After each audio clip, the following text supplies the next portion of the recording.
and welcome to another episode of HNN Overtime, the Hawaii News Now Sports Podcast. I am your host, Kyle Chenin, joined by my partner in crime, Davis Pittner. Third week. We are back again with another installment of the HNN Sports Podcast. Third episode, we're making it somewhere. We are making it somewhere. Yeah. I mean, yeah, we'll see. But we'll see. very special episode. I'm very excited for you guys to listen to and watch. We have our very own Jim Mendoza in studio. Jim Mendoza, a pillar, he's an icon. An icon in this newsroom and in living rooms across the islands as a journalist and sportscaster. Yeah. That's our reason for bringing him into the OTT room. But yeah, we have Jim Mendoza, the very one and only. Jim is pretty much an icon across Hawaii, I would say. I mean, he's been doing this for years. Started off with, as a sportscaster, moving on to an anchor, and still continuing to work through the years. Now he's been a reporter, unfortunately retiring soon. Yeah.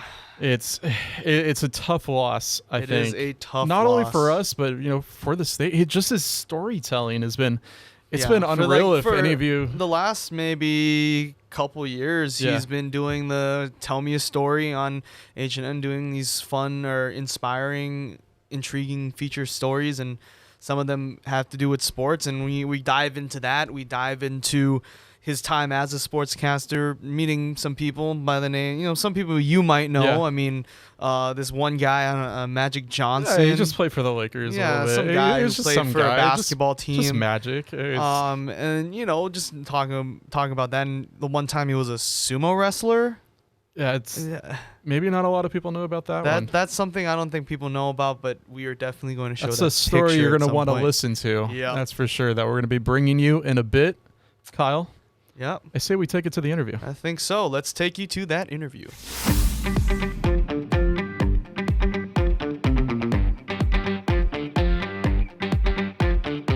All right, guys, we are here with the one and only Jim Mendoza. Oh my. Let's give a round of applause. There we go, Kyle. Thank Here we you go. so Round of much applause. for coming on. Thank you guys. Wow. This is the real star. This is the real star right here.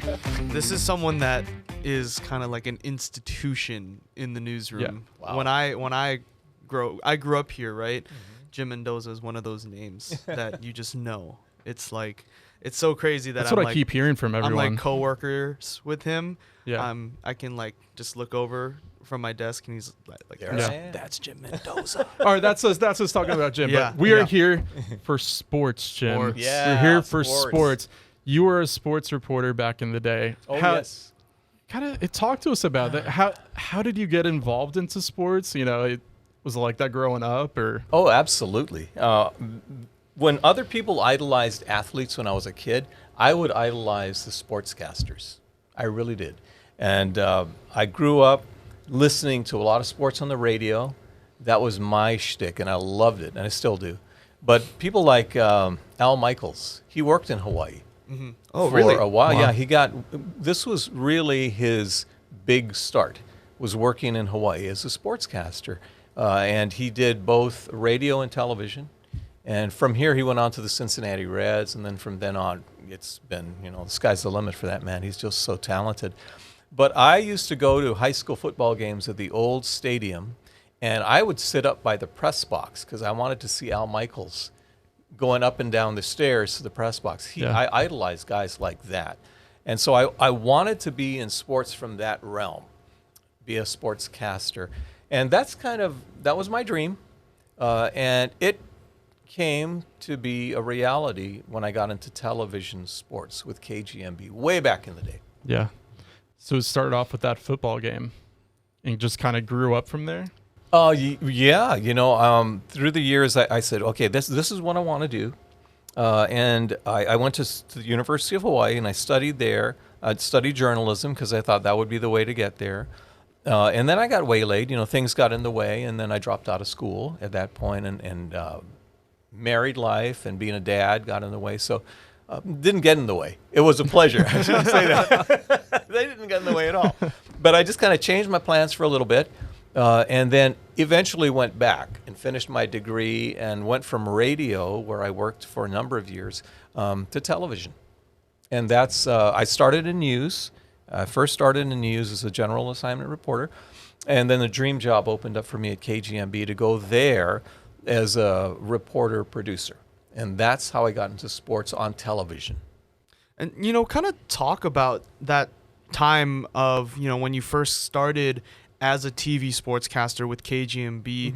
Kind of maybe, I'm one of the younger guys in the office, Davis included, but I've only really you've been here for what, 2 or 3 years now? Yeah, like four years. I'm sorry. Come on, I've Kyle. only been here for about 1.5 years, 2 years. So just kind of talk about those maybe growing pains or, just starting out as a sportscaster here at KGMB. KGMB, things were a lot different back then. We didn't have all the instant information that we have nowadays, so you did a lot of digging. And back then, sports on television, it was different, the way it was covered. We like to we were trying to do things that were different in our sports room. And there was me and there were 2 other guys. And we said, well, what can we do differently? So we would do sports challenges. And the 3 of us would go out and play pickup basketball against basketball players or whatever, or run track against a track runner, and that kind of stuff. So it was different. I tried to focus on sports that were not just University of Hawaii sports, because UH is the ticket in town, right? It still is. They're our major league team. So I would try to focus on things like high school sports and things that weren't in the mainstream. Frisbee, Frisbee matches. And you covered Frisbee matches? Yeah. I did that. I did a whole feature on that. Ultimate Frisbee. Wow. I did that. Polo. I did stories on polo. One story I really remember was playing a kid in speed chess. Wow. Wait, what? Yeah, speed chess. It's chess on steroids. And this kid was a champion, and he was in Hawaii vacationing with his parents. So I found him, and I said, I got to do a profile on this kid. So he said, I'll challenge you to a game of speed chess. He beat me, I promise, guys, in about a minute. Oh, my God. It was incredible. Yeah, you move a piece and punch a clock. Yeah. And, he was just so rapid fire. Anyway, that was one of the fun stories I did. And we would do other types of things that were just different off-the-beat things. And I'll share one funny story with you later on when you ask me about that. And this relates to those sports challenges. But I had a lot of really good opportunities to meet a lot of neat people in sports. We're very interested in hearing just kind of maybe some of the guys. You were telling us before we sat down here about some of the guys. You just named them. You've met during your time in sports. Just kind of go over maybe some of the top guys. Hearing about a certain Laker by the name of Magic Johnson. Once I heard that kind of blew my mind. That blew my mind. Fran Tarkinton, all these guys, kind of talk about your interactions and your run-ins with these superstars. Oh, absolutely. They were just incredible people. Magic used to come here for an annual basketball camp on Maui.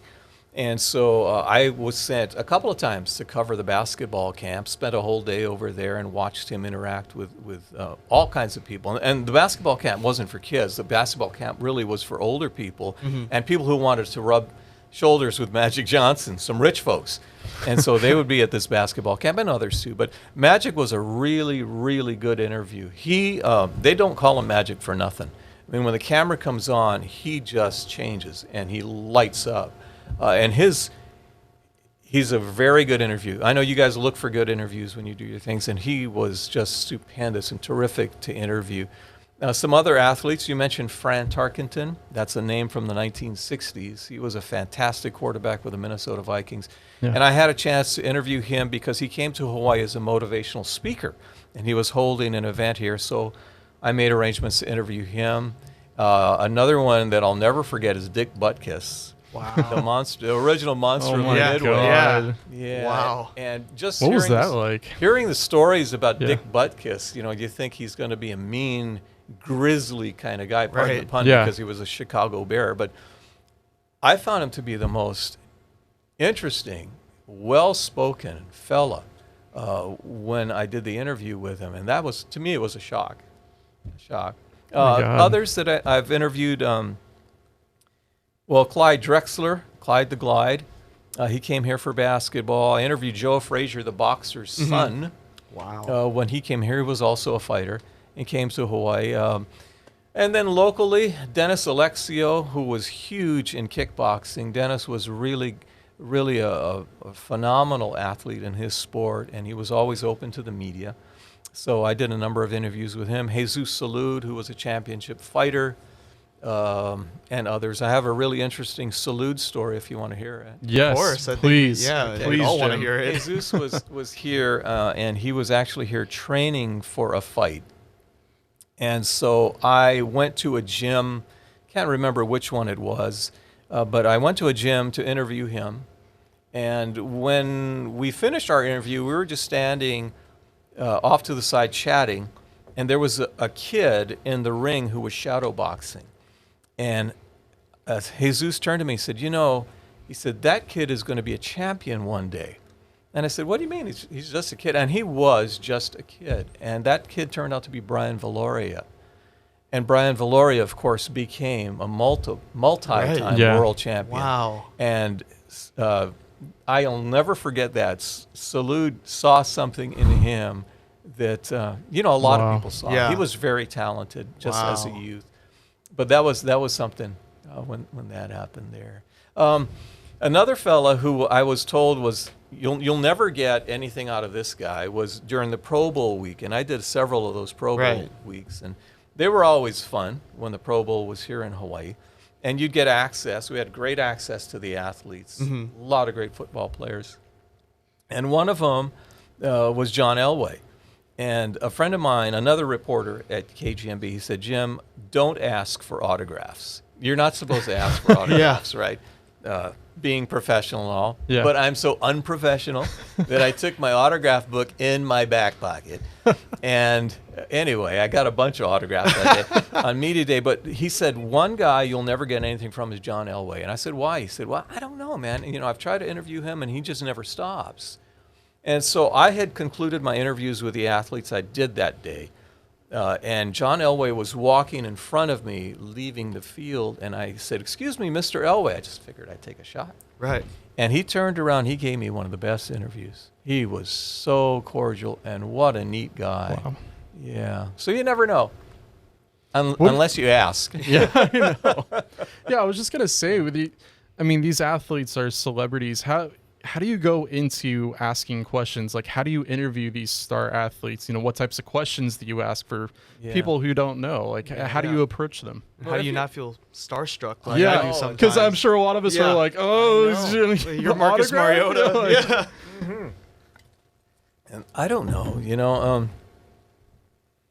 when you get to talking to them for a while, and you probably noticed when you interviewed Marcus, they're just people, and if you relate to them, they relate to you.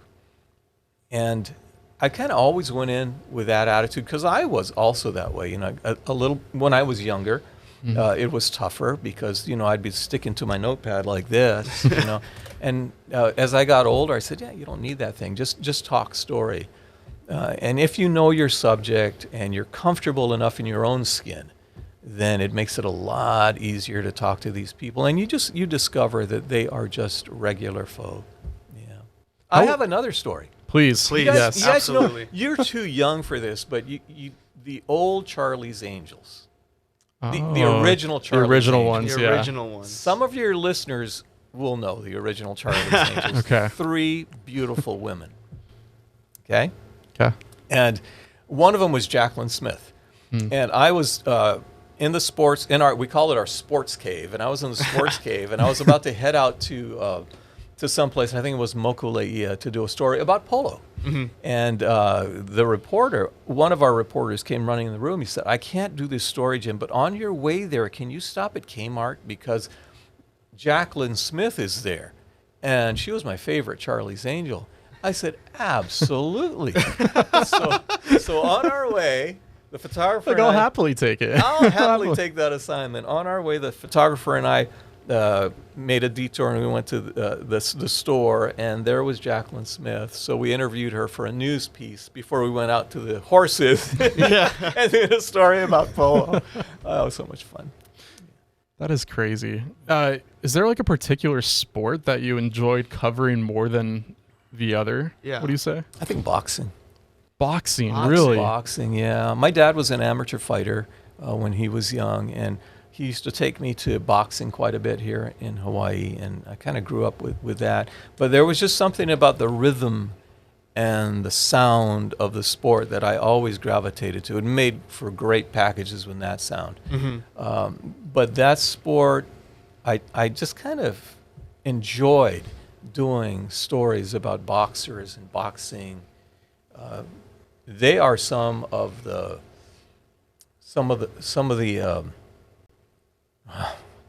I don't want to say the best interviews that you can do. I don't know. There was just something about them, just the way they viewed things, you know. And I found it easy to talk to them and about their sport. Yeah, boxers. Yeah, boxers. I really enjoyed interviewing, but others too. Football. University of Hawaii. I covered the season where Bob Wagner was the coach, and then they won the WAC championship. And that was phenomenal. Jason Elam, who ended up going to the NFL and played many seasons. Teammates with John Elway, right? Yeah, he was the Denver. Nice show, Kyle. Yeah, small world. That's a very good segue there, Kyle. Yeah, he was. He was a place kicker, right? Yeah, and he ends up tying the NFL record. I think he tied the NFL record for the longest field goal until it was broken again. But he was phenomenal. And others on that football team, Ma'atano Vasa, who ended up going to the NFL as well, and others. Yeah. He was our linebackers coach when I was at Mililani High School. Wow. Yeah, I graduated with his son. Oh my goodness! Yeah. There you go. You know, he had a good run in the NFL too. Yeah.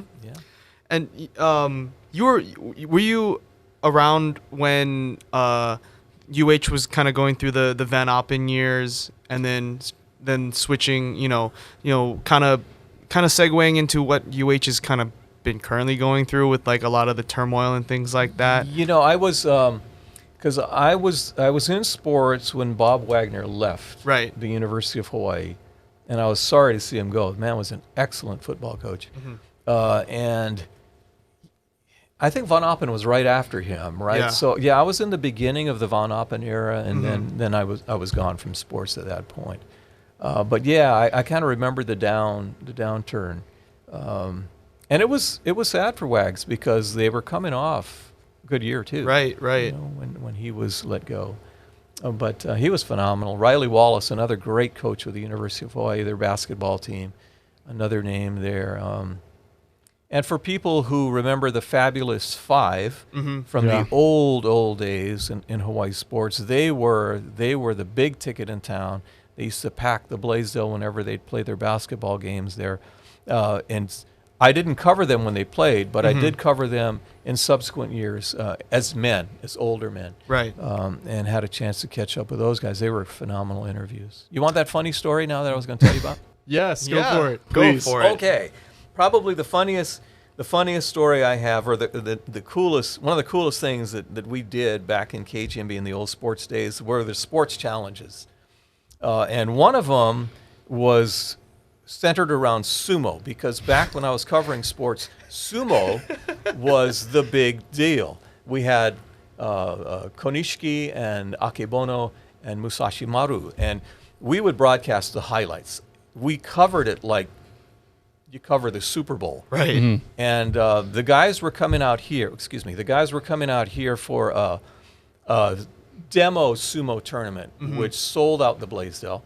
And so we put together a sumo special at the station. Ross Mihara was our lead anchor, Scott Culbertson. I got to give those guys props. They were really good to work with. But we went out and we went to a camp where they trained sumo wrestlers from Hawaii because they wanted to develop the next crop of champions.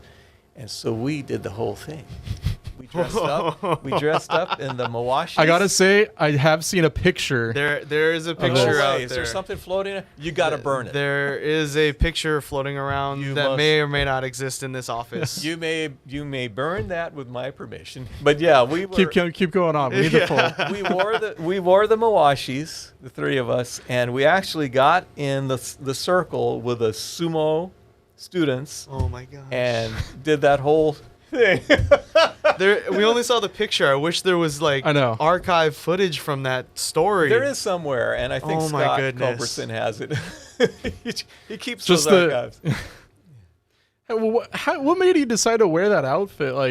We did it because we wanted the full-on experience, and it was great for the special. That special was a killer special. We did that one. That was a lot of fun. A lot of fun. But those guys, too, because I interviewed all three of them at some point in my time. They were all fantastic. Really, really, really cool dudes, man, who made it big in Japan. Huge. They were megastars in Japan. Yeah. We have to look for that. I know. We have to look for that, Kyle, for sure. Exactly. Kind of segueing into my next question is, you've covered sports for many years. Kind of like, if you could think back, have you been a part of or witnessed kind of sports history? And if so, like, what kind of sports moment stands out to you that you were, able to cover or had the privilege to cover? Okay.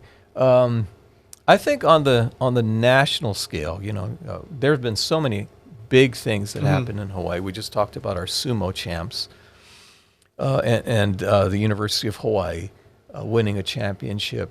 But on the national scene, one of the sadder things that stands out was when Magic Johnson was diagnosed. Right.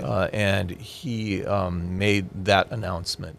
That kind of rocked the sports world back then and set us all it caught us all by surprise. Right. That was a big deal. Let's see. If we keep talking, I'll think of other things. But I think for me, that one just kind of stands out as one of those pivotal moments that I covered from a distance, of course. Yeah. Yeah. And the bombings at the Olympics. Oh, that bombing at the Olympic in the Atlanta Olympics. I think it was. Yeah, that's another one. Yeah, that just kind of stands out as those times. Since you first started covering sports, how have you seen it evolve over the years? Right. Like, depending, whether it's the playing style in football or just kind of the matter you see athletes going at things. How have you seen it kind of evolve over the years? What do you say? Oh boy, athletes have gotten bigger and faster. We know that. We know that, and now the NBA and college basketball is a 3-point game. Yeah. There's not so much the half-court game anymore. I think that's been a big thing, and money, of course. Athletes being paid a lot more than when I was covering sports. But it's also a good thing because it's open. Doors have been opened for in other areas for people. Women's sports have gotten really big, right? And just watching the NCAA women's tournament this year, you see the crowds in the arenas. Yeah, my goodness, that could be the men's Final Four from 10 years ago. I mean, they just pack it in. It's just incredible. Another guy I got to give a shout out to because I had a blast working with him was Neil Everett. Right. Neil used to come in when I was doing sports producing and reporting. Neil would come in and anchor sometimes when they needed a fill-in. And we just had some of the best times in our little sports cave, just the two of us in the room producing a sports show. And what you see on TV is what you get. Neil is exactly that guy. He never changed from Hawaii to big time ESPN. He's the same Neil Everett. Yeah. Is it kind of cool that his intro on SportsCenter is still "How's it?" How's it?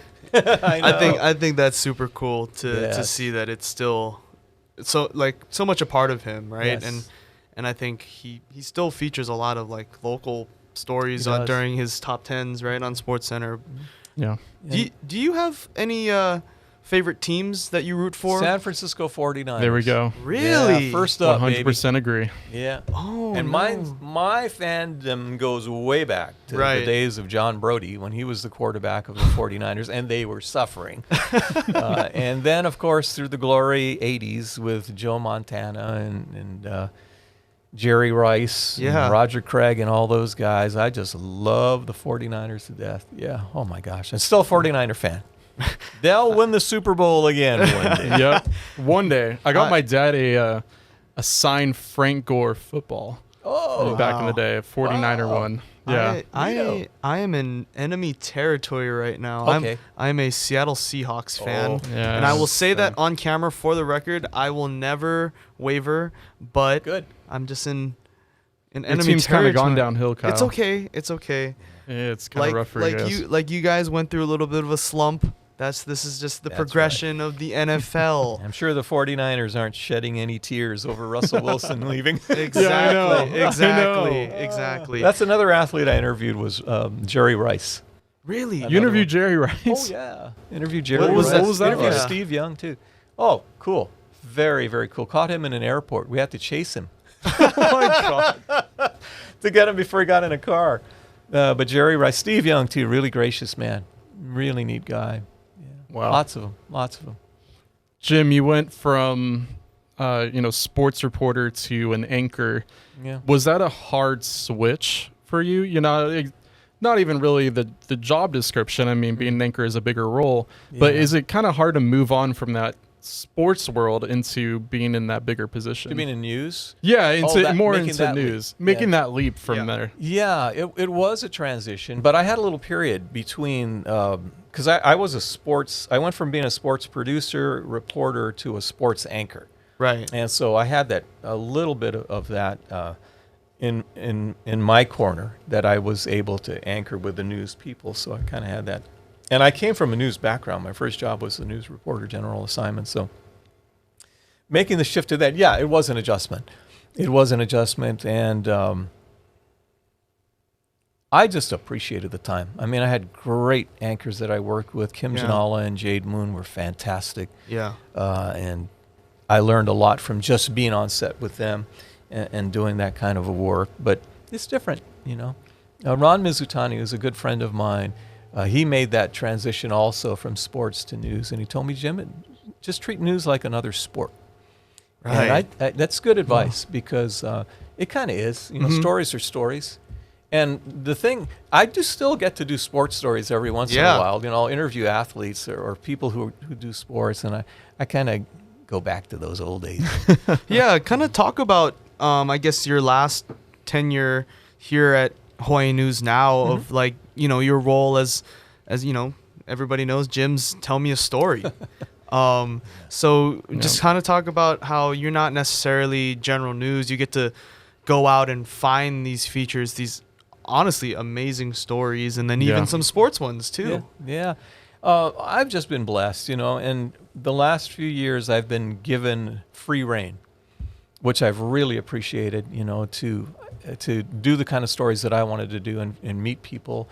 And I think that the audience here in Hawaii, got to give props to them, man. They've been so kind to me. And I get stories sent to me by viewers. You might like this kind of story. This might fit the bill for your Tell Me a Story. And then others, and I've built up a lot of good relationships with people over the years. So that has been really cool. And I've enjoyed so much being able to tell these types of stories the last few years and do it all the time. And there are times I still slip into the other types of news, the harder news stories. Right. But it's these that I've really, really enjoyed doing.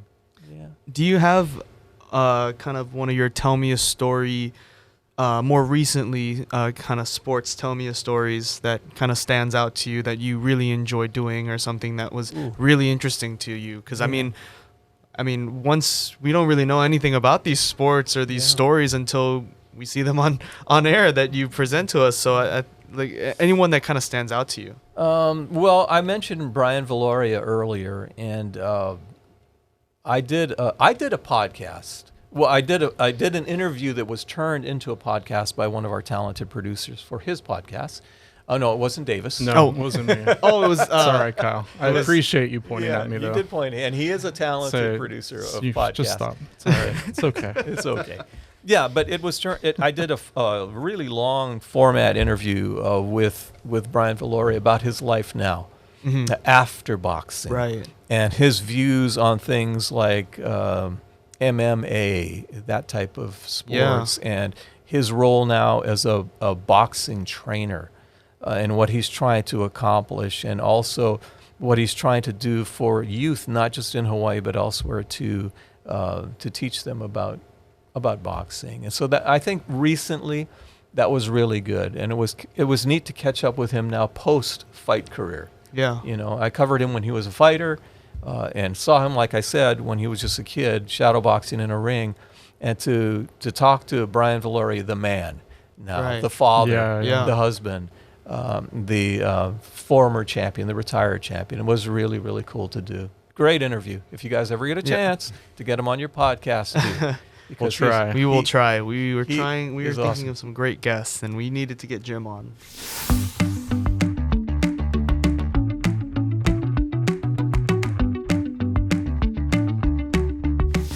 If you guys don't know, Jim is bidding aloha to news for in the next few days, which is really sad for us. We will miss you. Davis and I will miss you a lot. Just being in the newsroom, Absolutely. and being able to bounce. You just off. have We're such a warming presence here. Yeah. Jim. Oh, Everyone feels it. man. Wow. Everyone feels it. You walk in and seeing you, yeah.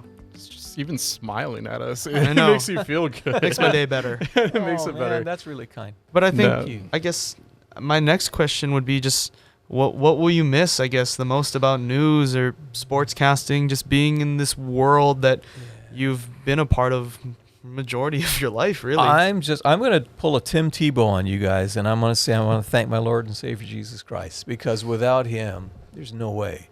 No way. I have, when I first stepped in, and I was kind of thrown into the fire. That's how we did in the old days. You know, I went in my first day, boom, I'm out on a story. And it just continued. And I've told thousands of stories over my career, literally. And I tell you what, man, the people that I have met, and the way they've let me into their lives for just a few moments to tell a 1.5-minute long snippet of their life, I'm just so honored by that. And I'm very, very thankful that they allowed me to do that and tell their stories. The thing that I will miss the people that I work with, and I have worked with many, many talented people over the years, you guys included. But it all goes back. It goes way, way back, you know. I can't name all the names because I can't remember them all in one sitting. But there are so many, and I tell folks this. I say it's not my story. It's our story. And when I work with photographers, and I've worked with fantastic, talented photographers, they're the ones who make the stories sing. I sit down and I do an interview or a talk story with somebody. I extract the sound bites that I want. I write a script to that, and I put my voice to it, but they're the ones who make the magic happen because it's a television medium. And when you marry the two together, the great visuals and storytelling, it's unbeatable, unbeatable. So I want to give a shout out to all those people, all those talented folks that I've worked with over the years. Yeah. Going off of that, how has news shaped you over the years? It's made me appreciate my wife and kids a lot more. It's been, I think it's made me more patient with people, you know, and a better listener, although my wife will tell you otherwise. I think I've become a better listener. I've always tried to simplify things in my writing, and I can't do it any other way, you know. And one of the best compliments I get from people is, "Wow, you made that story understandable." And when I was doing a lot of harder news, hard news stories, topics that were tough to explain in a minute and a half, and boiling it down, I tried to get it down to the essence so we could all understand it. And if I accomplished that, I accomplished what I wanted to do, just to be a simple storyteller. And maybe a simpler man. What's your advice to people who want to pursue news or pursue being sports reporters? Oh, yeah. Or the young hotshot sports reporter in this office that has no prior experience. I would say love what you do. Don't look at it as a job.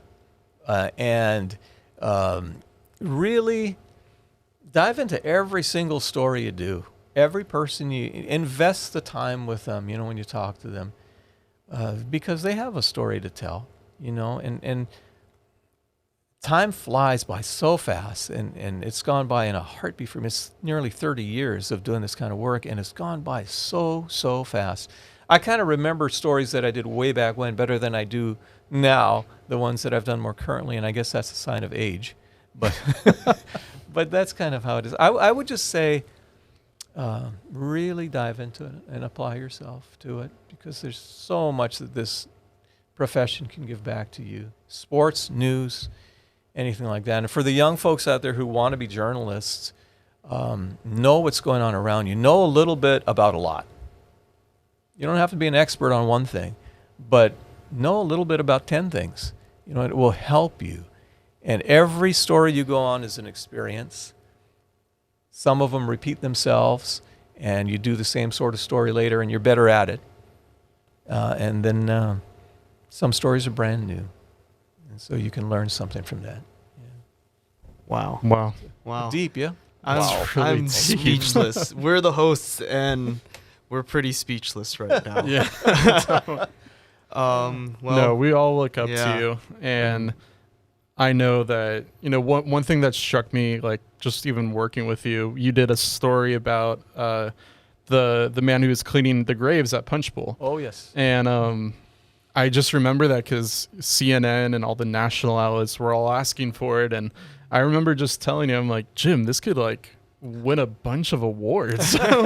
This is such a good story. And I'll always remember you just said, it's not about the award, it's about the story. Yeah, I believe that. That just really, that hit me. I mean, I got my Emmy, I got my Murrow and things like that, and other awards early on. And I said, you know what?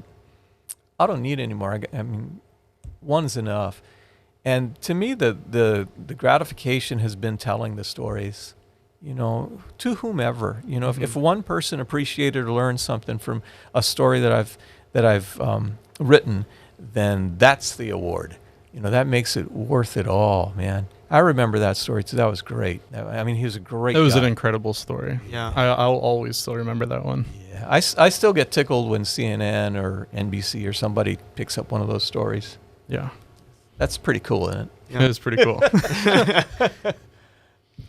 No, we all look up to you.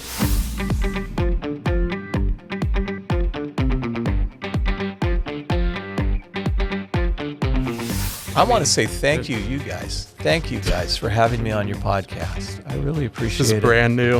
Yeah. I appreciate you coming on and saying yes. Yeah. No worries. Kyle and I don't even know if we're doing it right. Yeah. You guys are doing it right. And it's nice to see young people who are committed to what they do. And you're both talented, so you're on the right path. Just keep on going, man. And down the road, you're going to look back and go, wow, I have gotten better. Oh, man, that's very kind words from you, Jim. And we are for real going to miss you so much here at HNN. And again, thank you for coming on the show. Oh, man, yeah. Appreciate it. It is overtime, isn't it? It is overtime. It is looking at that time. Thank you guys for listening and watching this episode of HNN Overtime. To listen, you can head to Spotify or anywhere you get your HNN podcasts.